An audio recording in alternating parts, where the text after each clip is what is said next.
वहीं दूसरी ओर होते हैं प्राकृत धर्म या इवॉल्व्ड रिलीजन्स। इन धर्मों में जनरली मनुष्य के अनुभव और उनके द्वारा की गई आत्मा की खोज ज्ञान को जन्म देती है, और यही ज्ञान आगे चलकर उस धर्म की नींव बनाता है।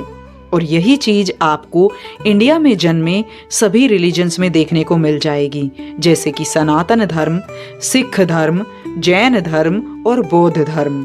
यहाँ एक और चीज समझनी होगी कि प्राकृत रिलीजन्स में भगवान और मनुष्य अलग नहीं हैं।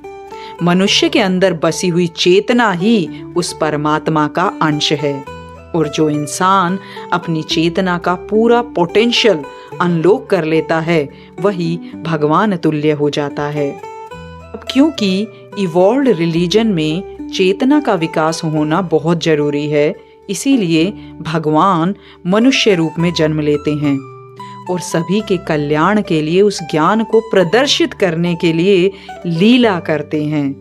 और यही बात श्री राम और श्री कृष्ण के अवतार लेने से भी जुड़ी हुई है। उन्होंने अवतार अपनी पूजा कराने के लिए नहीं, बल्कि मानव चेतना को उन अवतारों के जरिए रास्ता दिखाया। हमें उन्होंने अपने चरित्र के जरिए ये बताया कि हमें इस धरती पर किस तरीके का जीवन व्यतीत करना है। अब हम इसे दूसरे तरीके से समझने की कोशिश करते हैं। अवतार वैसे तो एक संस्कृत का शब्द है, मगर हाल ही में इसे इंग्लिश डिक्शनरी में भी ऐड कर लिया गया है, और इंग्लिश में इसका मीनिंग होता है वर्चुअल कॉपी, यानी एक ऐसी चीज जो किसी ओरिजिनल चीज को रिप्रेजेंट कर रही हो। और यही श्री राम और श्री कृष्ण के केस में भी है। वो अंदर से तो वही हैं, निराकार भगवान श्री विष्णु, मगर हम सभी के मार्गदर्शन के लिए वो एक रिप्रेजेंटेटिव के रूप में जन्म लेते हैं। तो अंत में एक और बात कहना चाहती हूँ कि मरने के बाद स्वर्ग मिलता है या नहीं, ये तो जानना मुश्किल है, मगर मानव चेतना को जागृत करके आप उस स्वर्ग का अनुभव यहीं पर कर सकते हैं।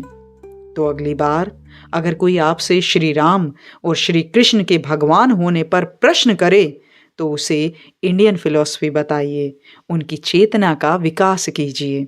अगर आप ऐसे और वीडियोस देखना चाहते हैं तो चैनल को सब्सक्राइब कीजिए और वीडियो को लाइक और शेयर करना ना भूलें। धन्यवाद।